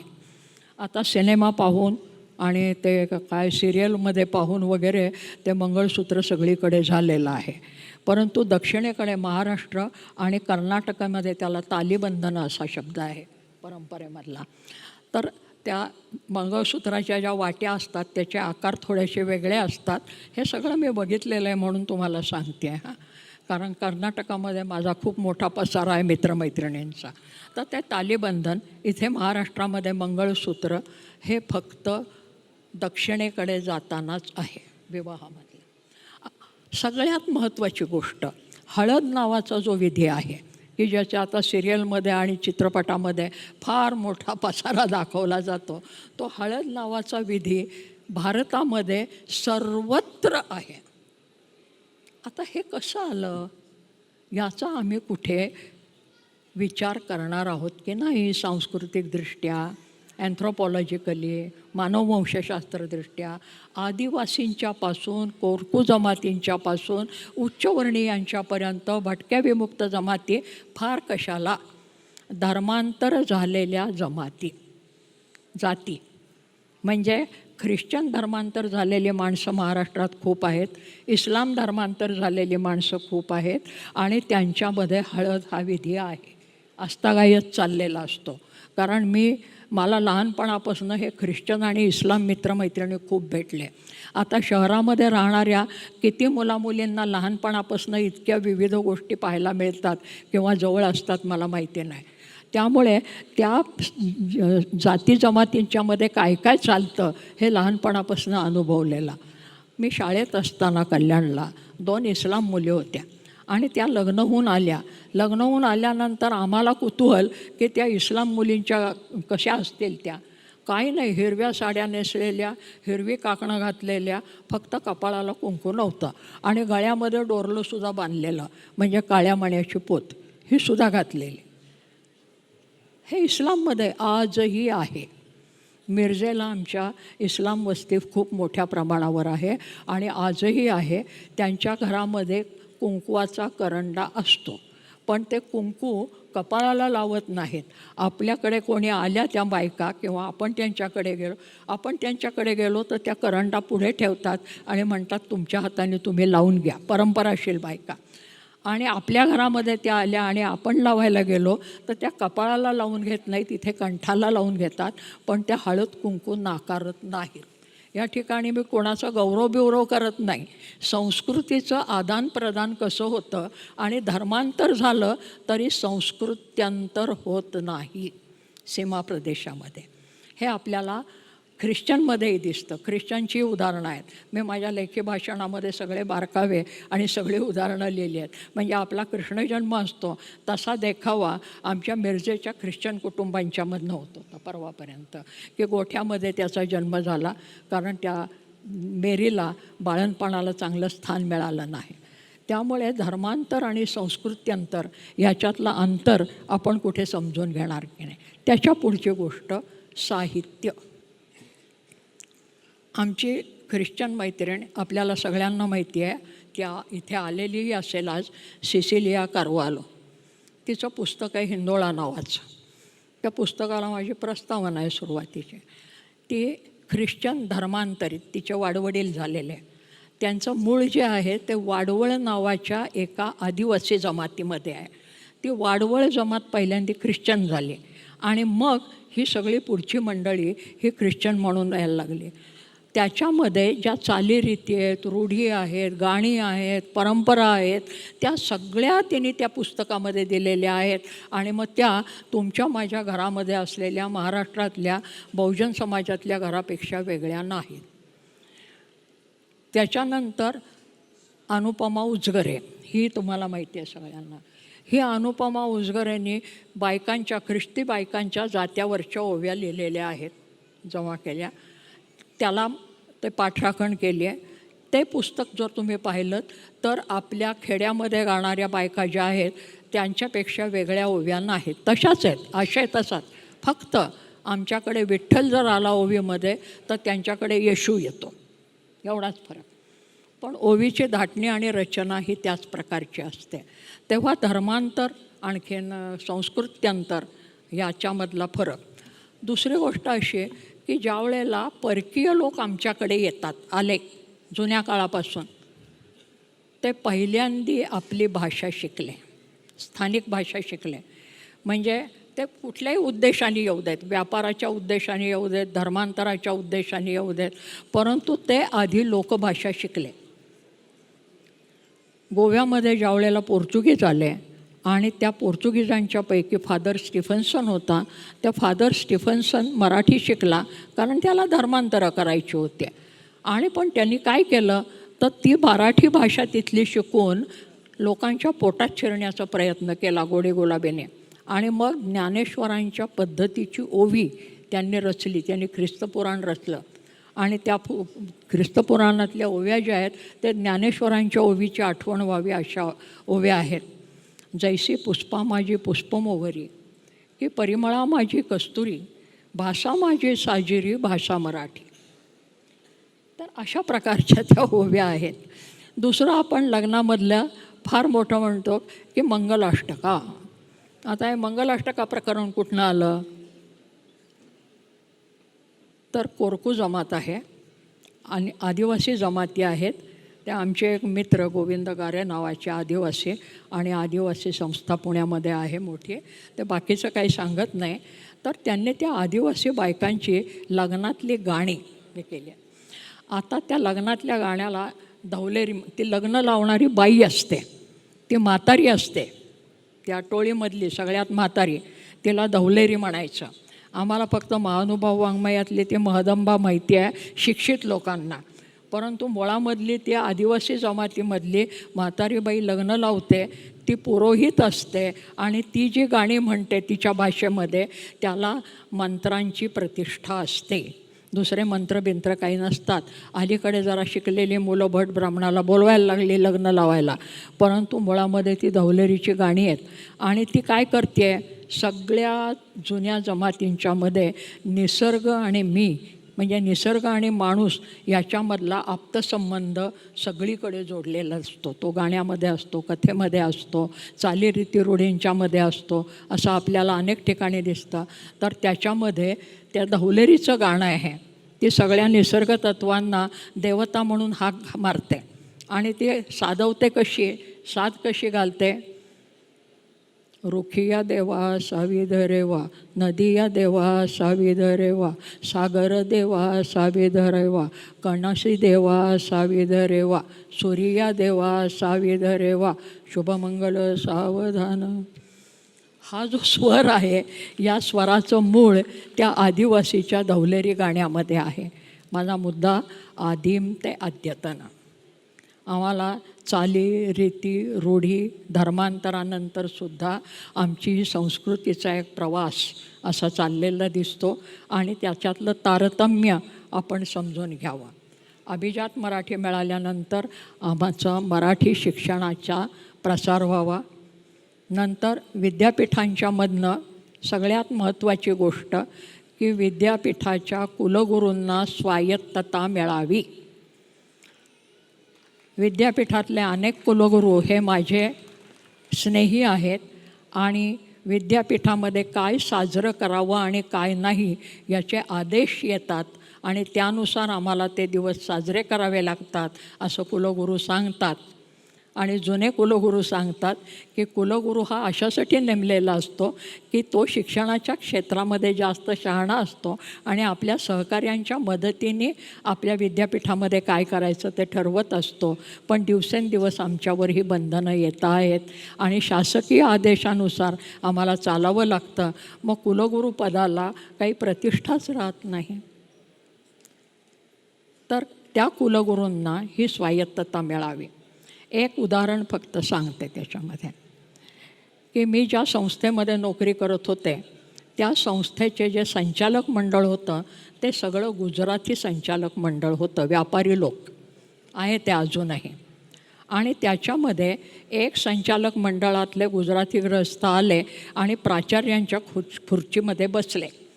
दुसरे ज्येष्ठ गृहस्थ होते ते आले आणि ते म्हणला त्या खुर्चीवर बसू नका, ती प्राचार्यांची खुर्ची आहे आणि ह्या आवारामध्ये प्राचार्य हा राजा आहे, तुम्ही मी नाही.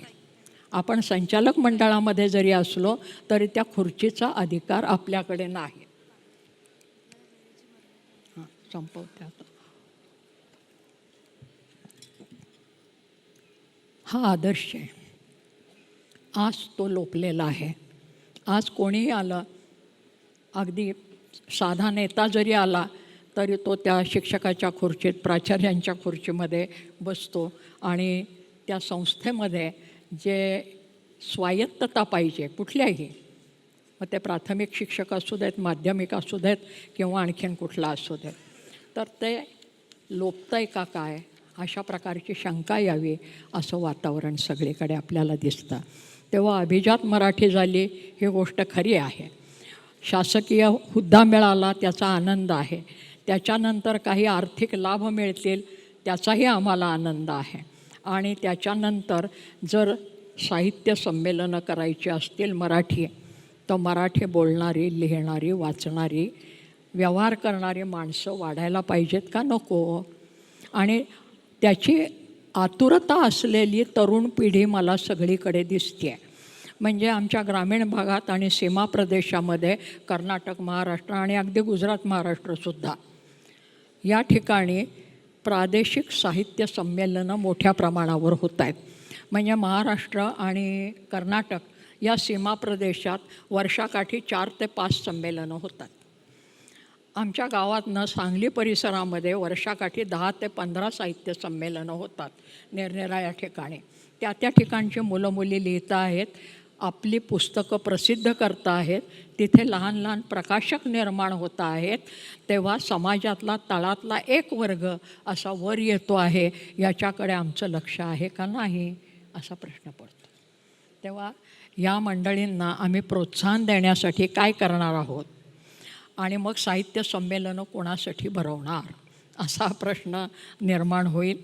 आणि म्हणून ग्रंथव्यवहार हा नीट होण्याच्या दृष्टीनं शिक्षित मंडळी वाढली पाहिजेत आणि ती वाढण्यासाठी त्यांना सहकार्य हे शासन यंत्रणेकडून मिळालं पाहिजे. यापेक्षा शासन यंत्रणेने त्याच्यामध्ये जास्त हस्तक्षेप करू नये असं त्या क्षेत्रातल्या लोकांना मनापासून वाटतं आहे.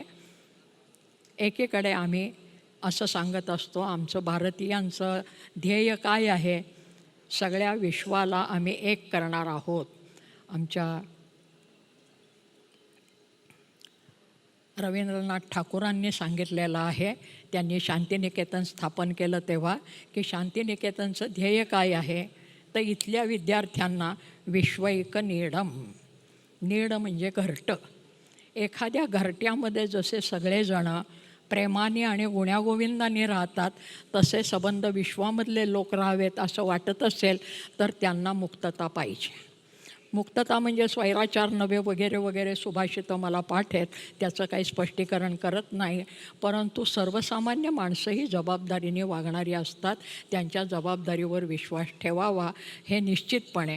आणि सीमा प्रदेशामध्ये तर याच्याबद्दल जास्त जागरूक असलं पाहिजे, नाहीतर ते सीमावाद हे जास्त मोठ्या प्रमाणावर पेटतील. गुजरात आणि महाराष्ट्र सीमा प्रदेशातले काही अनुभव सांगणार होते, पण आत्ता मलाच थकायला झालेलं आहे. ते मी माझ्या लेखी भाषणामध्ये लिहिलेलं आहे की कुठपासनं ते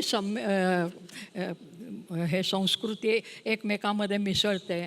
तर त्या सापुतारा आणि डांग प्रदेशामधले, म्हणजे आम्ही शाळेत असताना अमुक अमुकसह संयुक्त महाराष्ट्र झालाच पाहिजे म्हणून आरोळ्या देत होतो, त्यातला तो डांग प्रदेश आहे. त्या डांग प्रदेशामधल्या श्रमकरी बायका पाहिल्या तर त्या बायका जी साडी नेसतात, ती साडी नेसण्याची पद्धत कशी आहे तर कमरेच्या खालच्या साडीचा जो भाग आहे तो नऊवारी पद्धतीने नेसलेला असतो आणि कमरेच्या वरचा पदर घेण्याची जी पद्धत आहे ती गुजराती पद्धतीने घेतलेली असते. हे जे काही संस्कृती संकर असतो सीमा प्रदेशामधला, हा अन्न वस्त्र सगळीकडनं असतो. आम्ही पुरणपोळी म्हणतो, महाराष्ट्राचं वैभव. ते कर्नाटकातली हुरण होळगी आमच्याकडे पुरणपोळी होऊन आली हो आणि कडबू आले. तर ही कितीतरी तुम्हाला गोष्टी सांग्यात. अन्न आहे, वस्त्र आहे, निवारा आहे, विविध पद्धती आहेत, त्यातनं हे संस्कृती संकर होत असतात. परदेशातली संस्कृती आम्ही सहज स्वीकारतो. ती किती सहज स्वीकारतो तर आज तुम्ही शहरी घरांच्यापासून पहा, जे लोण ग्रामीण भागापर्यंत पोचतं आहे, की आमच्या स्वच्छतागृहापासून ते स्वयंपाकघरापर्यंत कुठली मूळ मराठी आणि देशी वस्तू राहिली आहे, रचना राहिली आहे. सगळेजण टेबलावर जेवत आहेत, स्वच्छतागृह तर सगळीकडे युरोपियन पद्धतीची किंवा पाश्चिमात्य पद्धतीचे होत आहेत. फक्त स्त्रियांच्या विषयी एखादा विचार आला की हे पाश्चिमात्यांच्याकडनं आलं आहे म्हणून आम्ही आरडाओरडा करतो. मी गमतीने म्हणते, आम्ही बऱ्याच गोष्टी पाश्चिमात्यांच्याकडनंच घेतल्या. आपल्या अंगावरची वस्त्र तपासून पहा, विशेषतः आमच्या बंधू लोकांनी. पूर्वी फक्त एक वस्त्र सलग असायचं. आता शिवलेली वस्त्र आल्यानंतर काय झालं, ती बंद कशी करायची? तर मी गमतीने म्हणते, आम्ही इंग्रजीतनं बटण घेतलं, पोर्तुगीजमधनं काज घेतलं आणि आमची लाज राखली. काज बटण शब्दसुद्धा परदेशी आहेत. तेव्हा बटण हा शब्द इंग्रजीतनं आला, काज हा शब्द पोर्तुगीजमधनं आला. त्या दोन्ही वस्तू त्या संस्कृतीतनं आल्या आणि आमची वस्त्र तयार झालेली आहेत. 1 का 2 हजारो गोष्टी सांगता येतील तुम्हाला भारतभरच्या. हा काही मराठीशी संबंधित काही गोष्टी सांगितल्या, मला बोलण्यासाठी हा अवसर दिला. आणि त्यामुळे अभिजात मराठीच्या बद्दलचा एकच मुद्दा की अभिजात मराठी हिनी सगळ्या आमच्या सर्वसामान्य माणसांच्या भाषेला सामावून घेऊनच ती अभिजात होईल. अन्यथा थोड्याशा लोकांची, महात्मा ज्योतिबा फुल्यांच्या भाषेत नुसत्या घालमोड्या दादांची भाषा ही अभिजात होऊ शकत नाही. बोलीभाषा हा महत्त्वाचा भाग आहे. त्यामुळे प्रमाण लेखन कितीही केलं तरी प्रमाण बोलीभाषा 2 व्यक्तींच्या कुठल्याही सारख्या नसतात, 2 कुटुंबातल्या कुठल्याही सारख्या नसतात. हे भाषाशास्त्राचा अभ्यास केल्यानंतर मी सांगते आहे आणि त्याची उदाहरणं पुष्कळ देता येते. तर ही जी काही पद्धती आहे की आमची प्रमाण भाषा, आमची शुद्ध भाषा, ते शुद्ध अशुद्ध अशा गोष्टी नसतात. कारण कित्येक अभिजन म्हणवणाऱ्यांच्या भाषेचं काय असतं त्याची कल्पना आहे. सांगायचं तात्पर्य, मराठीचा विस्तार व्हावा. आम्ही चालतो मराठी, बोलतो मराठी वगैरे वगैरे गाणी म्हणतो, ती प्रत्यक्षात यावीत. आणि ती प्रत्यक्षात आणण्याच्या दृष्टीने तुम्ही, मी, आपण सगळ्यांनी कृतिशील व्हायला पाहिजे. आणि ते होण्याच्यासाठी विश्वैकनियम हा, एकीकडे आम्ही AIची चिंता करत असतो, आर्टिफिशियल इंटेलिजन्स, आणि दुसरीकडे त्या कुठल्या तरी एखाद्या धर्माला चिकटून बसायची चिंता करत असतो. या दोन्हीमध्ये काही विसंगती आहे की नाही? AIमुळे आम्ही जास्त विकसित होणार आहोत की नाही? तर आमच्या कृती आणि उक्तीमध्ये बरेचसे विसंगत भाव आहेत, त्याच्याकडेही आपण लक्ष द्यावं. आणि मी फक्त बहिणाबाईची एक ओवी सांगते आणि थांबते. हे कसं असावं, कारण ह्या जात्यावरच्या बायांनी मला जगायला शिकवलं. ती जगताना काय सांगते, आम्हाला सगळ्यांना सवय असते तक्रारी करत बसायची, कुठली गोष्ट सरळ स्वीकारायची नाही. आणि मग काय हो, तुम्ही ते गेलात दिल्लीला, काय झालं, कसलं काय, फार त्रास झाला हो तिथे, काय हे नव्हतं ते नव्हतं, रडायला सुरुवात. ती आमची बहिणाबाई सांगते, रडू नको माझ्या जीवा, रडू नको, तक्रारी करू नको, रडू नको माझ्या जीवा, तुला रड्याची सवय, तुला रडायची सवयच आहे तक्रारी करायची. रडू नको माझ्या जीवा, तुला रड्याची सवय, रडू हसव रे जरा, त्यात संसाराची चव. जे दुःख आहे ते नाहीसं केल्याशिवाय आम्हाला संसाराची चव घेता येणार नाही, विश्वैकनियम म्हणता येणार नाही. तिकडे आपल्याला जायचं असेल तर आपण विशाल व्हायला पाहिजे. मला एवढी संधी दिली, संयोजकांचे, तुमच्या सगळ्या श्रोत्यांचे मी मनापासून आभार मानते आणि थांबते. धन्यवाद.